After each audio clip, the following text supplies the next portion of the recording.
আসসালামু আলাইকুম। 12ই ফেব্রুয়ারি আসন্ন ত্রয়োদশ নির্বাচন 2026। সময়ের বেশি দিন নেই। আজ 11ই জানুয়ারি, হাতে খুবই কম সময় আছে। এর মধ্যে নির্বাচনের মধ্যে ঢাকা বিশ্ববিদ্যালয় সহ জগন্নাথ বিশ্ববিদ্যালয় পর্যন্ত যে ভিপি নির্বাচনের প্রস্তুতি গিয়েছে এবং তার ফলাফলও দেশবাসী দেখেছে। এই নির্বাচনের সময় ডক্টর শফিকুর রহমান, জামায়াতের আমির, তিনি কিছু কথা বলেছেন। কিছুদিন আগে ঢাকা বিশ্ববিদ্যালয় ছাত্র সংসদ নির্বাচন হয়েছে। আপনারা অনেকেই সে রাত্রে ঘুমান নাই বলে আমার ধারণা, আমিও ঘুমাই নাই। জি, আমি তার এই কথার রেশ ধরেই বলতে চাচ্ছি। খুব সুন্দর বক্তব্য তিনি দিয়েছেন। বিশেষ করে একটি সত্যিকার কথা তিনি ফুটিয়ে তুলেছেন। সেটা হচ্ছে, এই নির্বাচনকালীন সময়ে যে তার চোখে ঘুম ছিল না এবং অন্যান্যর চোখেও ঘুম ছিল না, নির্বাচন উপলক্ষে, এই নির্বাচনকে কেন্দ্র করে নির্বাচনের টেনশনে যে ঘুম ছিল না, সেই কথাটি তিনি তুলে ধরেছেন। অর্থাৎ নির্বাচন সেটা যেই হোক না কেন, রাষ্ট্রীয়, স্থানীয় বা বিশ্ববিদ্যালয়ের, যেটাই নির্বাচন হোক না কেন, সেই নির্বাচন সম্বন্ধে সবারই একটা আগ্রহ থাকে এবং সেটার ফলাফল এর উপর ডিপেন্ড করে মানুষের অস্থিরতাও বেড়ে যায়, যার ফলশ্রুতিতে তিনি এই কথা বলেছেন। তবে আমি মনে করি এই অস্থিরতাটা এত সহজে শেষ করে দিলে চলবে না। মাত্রই তো হাতে আর কয়টা দিন সময়। এই সময়ের মধ্যে যদি আপনারা এখনই ঘুমিয়ে পড়েন কিংবা অলসতায় চলে যান, তাহলে বাংলাদেশে আসন্ন যে রাষ্ট্র নির্বাচন আছে এবং আসতেছে, সেখানে আপনাদের পরাজয় কেউ ঠেকিয়ে রাখতে পারবে না। সবাইকে সজাগ দৃষ্টি রাখতে হবে এবং কঠোর পরিশ্রম করতে হবে। এখানে পলে পলে নিজেদেরকে তৈরি রাখতে হবে। যদি তৈরি না রাখেন, তবে কপালে খুবই খারাপ আছে। কারণ আপনারা যদি ঘুমিয়েও যান কিংবা অলসতায় ডুবে যান, তারা কিন্তু ঘুমিয়ে নেই। বিপক্ষ দল তারা ঘুমিয়ে নেই। তাদের কথাগুলো শুনুন। প্রশাসন আমাদের কথাই চলবে, এখানে কোনো সন্দেহ নাই। শোকজ করা হয়েছে, ওরে আমাদেরকে শোকজ টুকজ করে আমাদেরকে দামানো যাবে না, দমানো যাবে না। এগুলি করে জাতীয়তাবাদী শক্তিকে দমানো যাবে না।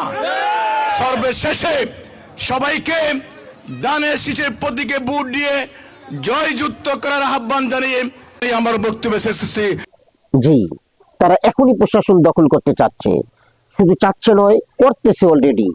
এবং তারা কি করবে, তাদের কথাই যে দেশ চলবে, তাদের কথাই যে শাসন হবে, এটা তারা পলে পলে বুঝিয়ে দিচ্ছে।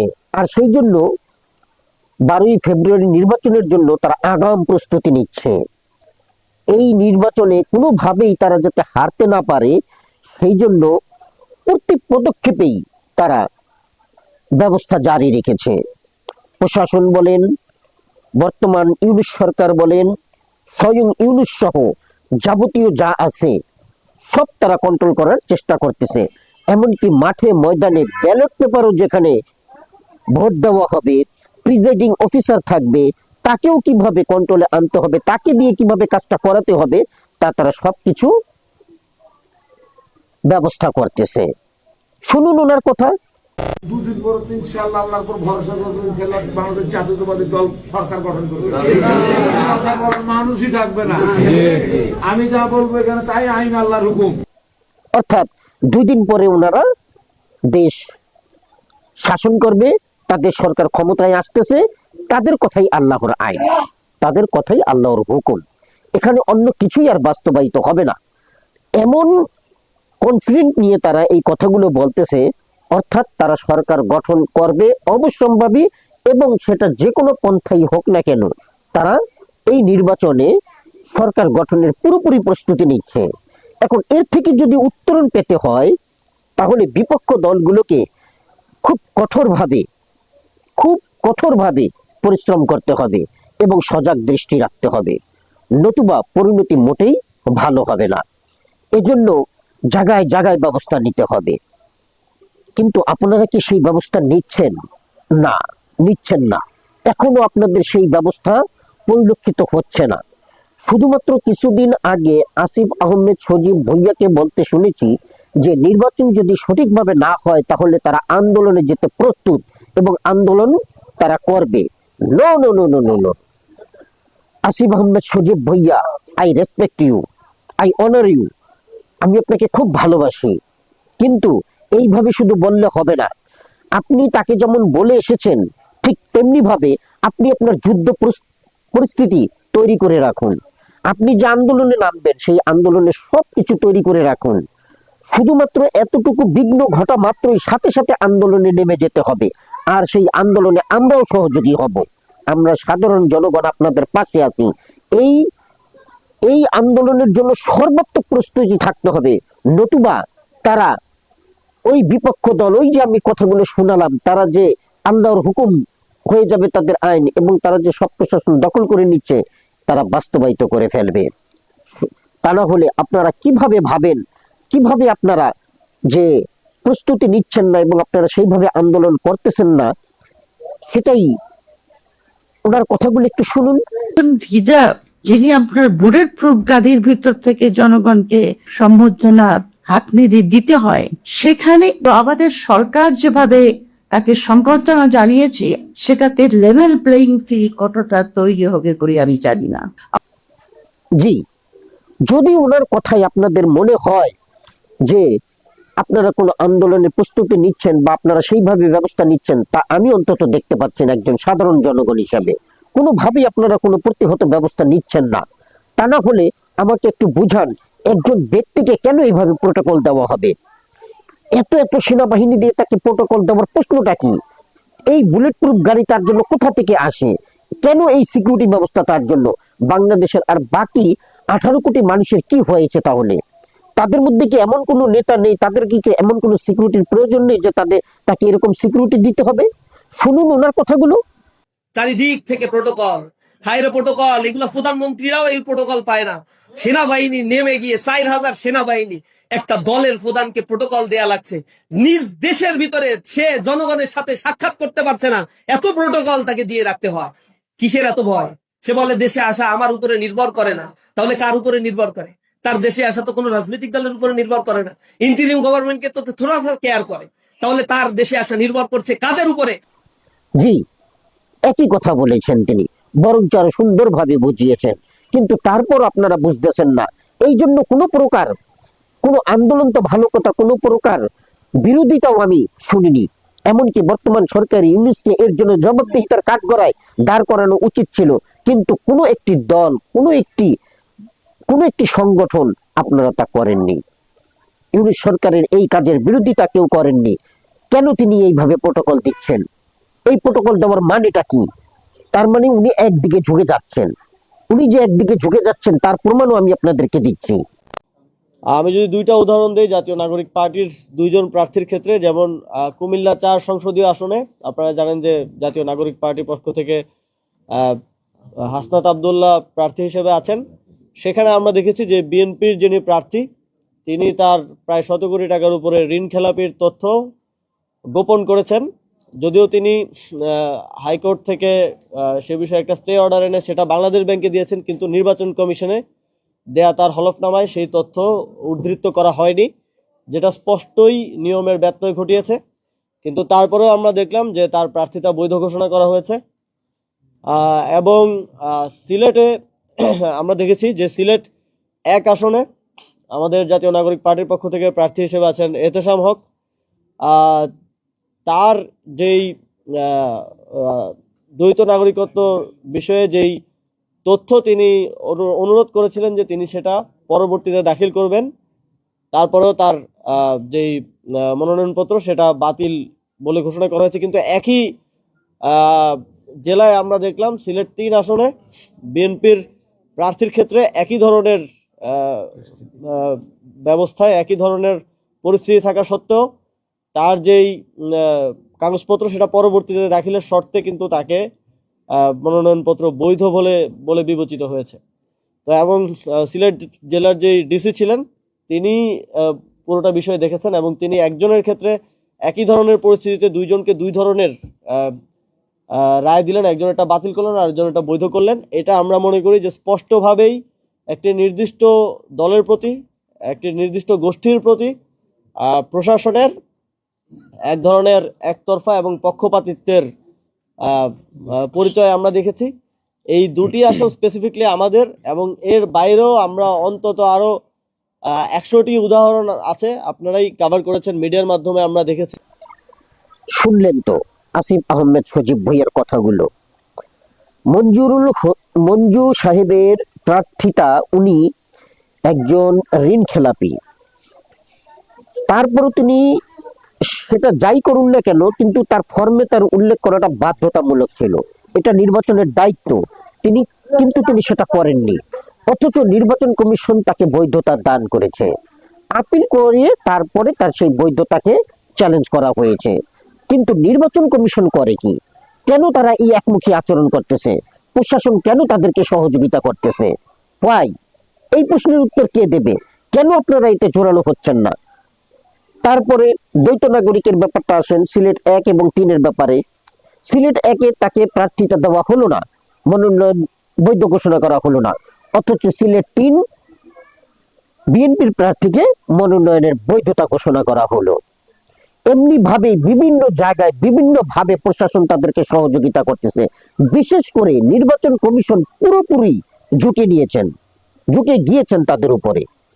তার একটি প্রমাণ এত সুন্দরভাবে ব্যারিস্টার শাহরিয়ার কবির সুন্দরভাবে বুঝিয়েছেন, একটু শুনুন তার কথাগুলো।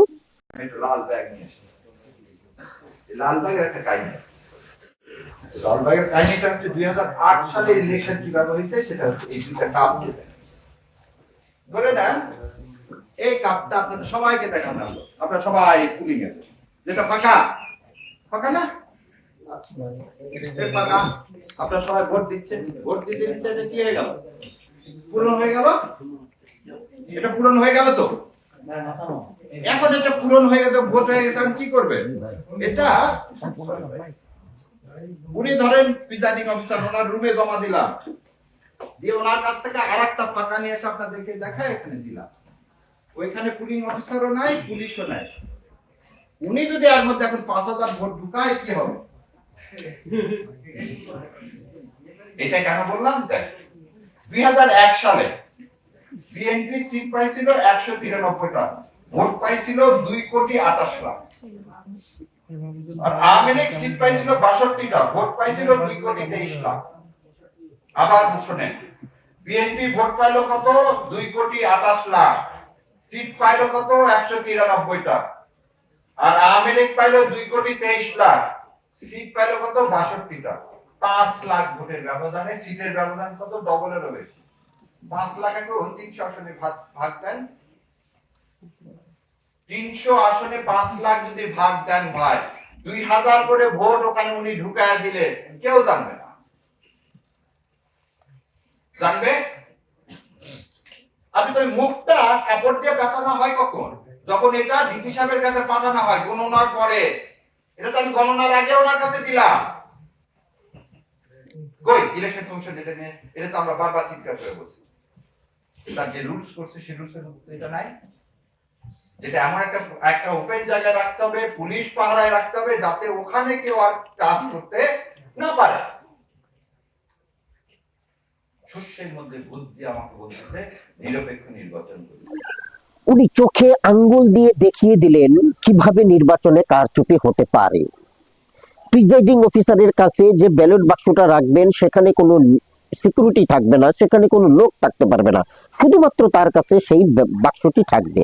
আর সেই বাক্সতে তিনি যদি একটা পক্ষের হয়ে ব্যালট পেপার ঢুকিয়ে রাখেন, তাহলে তো ফলাফল চেঞ্জ হওয়াটা অস্বাভাবিক কিছুই না। ব্যারিস্টার শাহরিয়ার কবিরের মতন একজন বুদ্ধিজীবী, বুদ্ধিদীপ্ত, তীক্ষ্ণ বুদ্ধি সম্পন্ন লোক এইগুলো আপনাদেরকে ধরিয়ে দিচ্ছে। উনি ধরিয়ে দিচ্ছেন কিভাবে একজন লোকের নাগরিকত্ব যাচাই করা হচ্ছে না। তারেক রহমান উনি ওনার হলফনামা দিলেন। হলফনামায় আপনি পূর্বে দ্বৈত নাগরিকত্ব ছিলেন, পরিত্যাগ করেছেন কিনা, যদি হা হয় তবে নাগরিকত্ব প্রয়োজন হবে। ওই জায়গায় এমটি। আমরা জানলাম যে উনি কোথায় থেকে আসলেন, ব্রিটেন থেকে আসলেন। তাহলে প্রিজাইডিং অফিসার তার তো প্রথম কোশ্চেনটাই জিজ্ঞাসা করা উচিত ছিল, আপনি একটা এক্সপ্লানেশন দেন। কি এক্সপ্রেশন দিবেন? আপনি এতদিন 15 বছর যে ইংল্যান্ডে ছিলেন, ইংল্যান্ডের পাসপোর্ট নিয়েছিলেন না বাংলাদেশের পাসপোর্ট নিয়েছিলেন? এবার একটা জিনিস বলেন, যার পাসপোর্ট থাকবে তার তো ট্রাভেল ডকুমেন্ট লাগবে না, তাই নিবে কি? No visa. যার পাসপোর্ট থাকে সে বাংলাদেশ আসতে গেলে কি নিতে হয়? ব্রিটিশ পাসপোর্ট থাকলে নো ভিসা ক্লেম নিতে হয়। আর যদি বাংলাদেশি পাসপোর্ট থাকে তাহলে তো আপনার ট্রাভেল পাস নিতে হবে না।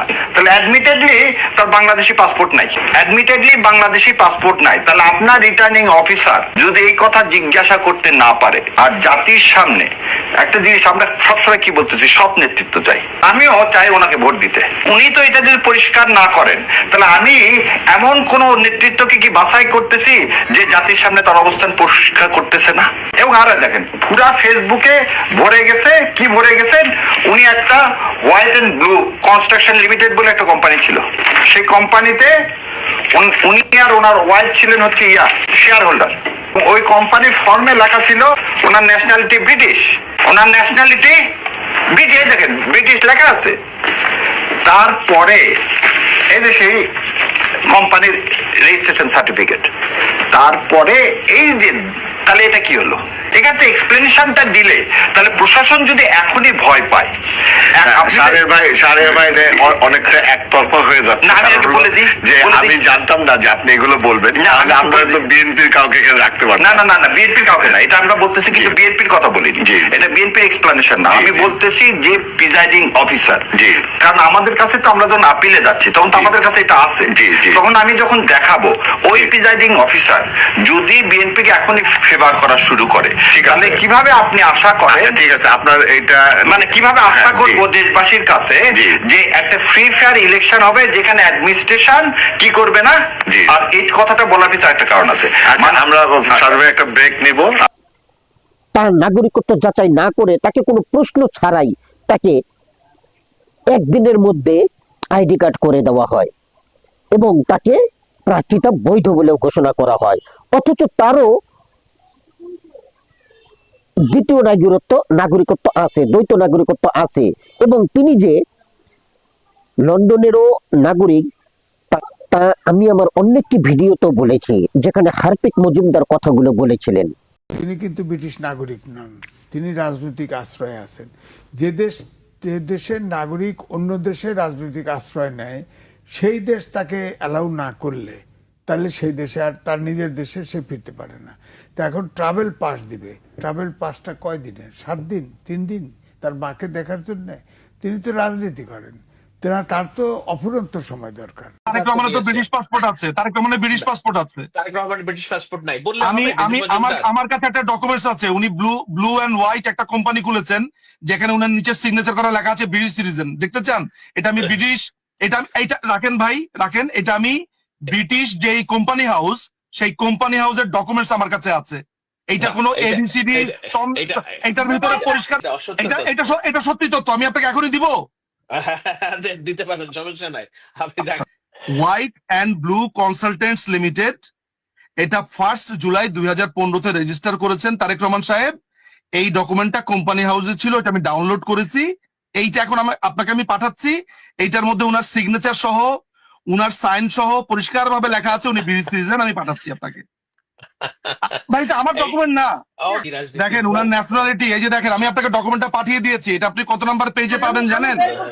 এটা আপনি 2 নাম্বার পেজে পাবেন। 2 নাম্বার পেজে লেখা আছে ন্যাশনালিটি ব্রিটিশ। উনার জন্ম তারিখ হচ্ছে 2011 সামথিং ইয়ার। আমি উনার পুরো জন্ম তারিখ বলবো না উনার নিরাপত্তার জন্য, বাট উনি নভেম্বরের 20 তারিখে জন্মগ্রহণ করেছেন। উনার বার্থ ইয়ারটা আমি বলবো না, পাবলিক ডকুমেন্টস উনিই দিয়েছেন। এটা কোম্পানি খুলতে হলে এইটা পাবলিক ডকুমেন্টস, তা নাহলে আমি পেলাম কিভাবে ভাই? এইটা পাবলিক ডকুমেন্টস হিসেবে ছিল। এটা 2 নাম্বার পেজে যান, দেখেন 2 নাম্বার পেজে ন্যাশনালিটি ব্রিটিশ, উনার বাসার ঠিকানা দেওয়া আছে, এগুলো দেখায়েন না, শুধুমাত্র উনার ন্যাশনালিটিটা দেখান। এখন কি বলবেন ভাই, এখন কি বলবেন? 2 নাম্বার পেজে আছে তো, এটা 2 নাম্বার ডকুমেন্ট, ওকে ফাইন, এটা নিয়ে আপনি থাকেন, এটা আপনারা আজব ব্যাপার ভাই, আমি আমি কোম্পানি হাউস থেকে ডাউনলোড করেছি। আচ্ছা আরে ঠিক কি আছে, বলে? ওকে আচ্ছা ঠিক আছে। আমি যেটা বলার চেষ্টা করছিলাম সেটা হলো যে সুলতান না মাহমুদের এটা ঠিক আছে কি, মানে আমার কথা মিথ্যা না সত্য? আমার কথা মিথ্যা না সত্য? ঘামাচ্ছেন কেন? কেউ টিস্যু দেন উনারে। এই কে আছেন, টিস্যু দেন। আচ্ছা ঠিক আছে। জি, এই কথাগুলো উনি কিন্তু অনেক আগেই তুলে ধরেছেন। সেই সুবাদে আজ ব্যারিস্টার শাহরিয়ার কবিরও তিনি তুলে ধরলেন যে তার দ্বৈত নাগরিকত্ব আছে, অথচ নির্বাচন কমিশন এই ব্যাপারে কোনো ভ্রুক্ষেপ করছেন না। আর আমি বলি সবচেয়ে বড় কথা, এই সবকিছুর ভূমিকায় আছেন, কলকাঠি নাড়াচ্ছেন হচ্ছে ইউনিট সরকার। উনার নীরবতা, উনি নীরবতা বললে ভুল হবে, আসলে উনি সায় দিয়ে যাচ্ছেন। উনি প্রশাসনকে, প্রোটোকলকে এইভাবে ব্যবহার করতেছেন এবং উনি সায় দিতেছেন তাকে এই নির্বাচন করার জন্য এবং এই নির্বাচনের বৈধতা ঘোষণা করতেছেন, তাকে প্রার্থিতা দিতেছেন, তিনি যাতে পাশ করতে পারে একচেটিয়া ভাবে। যেটা হাসনাত বলেছিল যে তারেক রহমান কয়টি আসন চায় তাকে দিয়ে দেওয়া হোক, নির্বাচনের কি আছে। অ্যাবসলিউটলি সঠিক কথা বলেছে তারেক, এই হাসনাত সাহেব। নির্বাচনকে সামনে রেখে প্রশাসনের যে নগ্ন ভূমিকা আমরা দেখতে পাচ্ছি, তা আমাদেরকে বিগত 3টে ইলেকশনের কথা মনে করিয়ে দেয়। আমরা প্রশাসনের যে আচরণ, সেই আচরণ জুলাইয়ের পরবর্তীতে আমরা ভেবেছিলাম সেটির ইতিবাচক, সেটির পরিবর্তন হবে। দুঃখজনক বিষয় হচ্ছে তাদের সে আচরণ, যে স্তাবকের যে আচরণ, একটি দলকে যেভাবে আনকন্ডিশনালি যেভাবে সাপোর্ট দিয়ে যাচ্ছে যে আচরণ, সেটি আমাদেরকে আহত করছে। এভাবে যদি চলতে থাকে তাহলে এই সরকারি অর্থ অপচয় করে এই নির্বাচনের কোনো প্রয়োজন নেই। তাহলে জনাব তারেক জিয়া সাহেবকে নির্বাচন কমিশনারের সাথে বসে ওনারা কয়টা আসন চায় সেটি দিয়ে এই জনগণের সাথে কোনো প্রহসন করার আসলে আমি প্রয়োজন বোধ করি না। অতএব এইগুলো সবকিছু থেকে সাবধান হতে হবে। যদি সাবধান না হই তাহলে ফলাফল অবশ্যই চেঞ্জ হয়ে যাবে। আর এই জন্য প্রত্যেকটি দল, যে কয়টি দল আছে বাংলাদেশের, আমার মতে এই নির্বাচনকালীন সময়ে সম্পূর্ণ ঘুম হারাম করে দিতে হবে। প্রতিটি কেন্দ্রে কেন্দ্রে কমপক্ষে 50 জন লোক নিয়োগ রাখতে হবে। সাধারণ মানুষ প্রয়োজন বোধে ওইখানে পাহারায় থাকতে হবে, যাতে করে ব্যালট বাক্সের কোনো পরিবর্তন না করতে পারে, ব্যালট বাক্স নিয়ে কোনো উল্টা পুল্টা কোনো কাজ না করতে পারে। এবং সাথে সাথে যদি এরকম কোনো কাজ হয় তবে সেই ব্যক্তিকে সাথে সাথে ইমিডিয়েট ইমার্জেন্সি শাস্তির আওতায় আনতে হবে এবং এত দৃষ্টান্তমূলক শাস্তি তাকে দিতে হবে যাতে করে সেই ফ্যাসিস্ট আমলের নির্বাচন কমিশনারকে যে জুতা পেটা করেছিল তার উদাহরণ দিতে হবে। এই উদাহরণও যদি তারা শিখতে না পারে তাহলে আমি মনে করি তাদের মতন নির্লজ্জ আর কেউ নেই। অবশ্য আমার মনে করায় কিছু আসে না, তারা আসলেই নির্লজ্জ, যার কারণেই তারা এই ধরনের কাজগুলো করে থাকে। তবে আমি বলবো প্রতিটি দলকে খুব সজাগ দৃষ্টি রাখতে। এখন ঘুমানো চলবে না। 12 তারিখ নির্বাচন হতে দেন, রেজাল্ট আসুক, তারপরে যে দলই সরকার গঠন করুক না কেন তারপরে ঘুমাবেন, নিশ্চিন্তে ঘুমাবেন। জয়ী হন আর বিজয়ী হন আর হেরে যান, তারপরে ঘুমাবেন, আবার পরবর্তী নির্বাচনের জন্য প্রস্তুতি নেবেন। কিন্তু এখন কারো ঘুমের সময় না। সম্পূর্ণভাবে নিজেদেরকে উৎসর্গ করতে হবে এই নির্বাচনের জন্য এবং প্রত্যেকটি ব্যালট বাক্সের জন্য, প্রত্যেকটি কেন্দ্রের জন্য নির্দিষ্ট লোক রেখে সুষ্ঠুভাবে ভোট সম্পন্ন করার জন্য যথাসম্ভব চেষ্টা করে যেতে হবে। ইউনিট সরকার শুধু মুখেই বলতেছে যে সুষ্ঠুভাবে নির্বাচন হবে, কিন্তু তার দ্বারা এই সুষ্ঠু নির্বাচন হবে কিনা আদৌ আমি মনে করি না। যেটা আমি প্রতিনিয়তই বলে যাচ্ছি, এখনো বলতেছি আদৌ হবে কিনা। তবে আমরা চাই একটা সুষ্ঠু নির্বাচন হোক। গত 17টি বছর বলতে গেলে 1971 সালে নির্বাচনের পরে আজ পর্যন্ত কোনো সুষ্ঠু নির্বাচন হয়নি। আমি মনে করি যে একটা সুষ্ঠু নির্বাচন দিয়ে উদাহরণ তৈরি করুক। অন্তত আর কোনো কর্মকাণ্ডে ইউনিট সরকারকে মানুষ মনে রাখুক বা না রাখুক, তিনি এই সময়ে 5ই আগস্টের পর থেকে অনেক মতবিরোধে কাজ করেছেন। অন্তত এই নির্বাচনটা সুষ্ঠুভাবে দিয়ে আপনি পৃথিবীর বুকে একটি উদাহরণ তৈরি করুন যে আপনি সুষ্ঠু এবং সুন্দর একটি নির্বাচন দেশ ও জাতিকে উপহার দিয়েছেন। এবং পৃথিবীতে একটা উদাহরণ তৈরি করে গেছেন। ধন্যবাদ। আসসালামু আলাইকুম।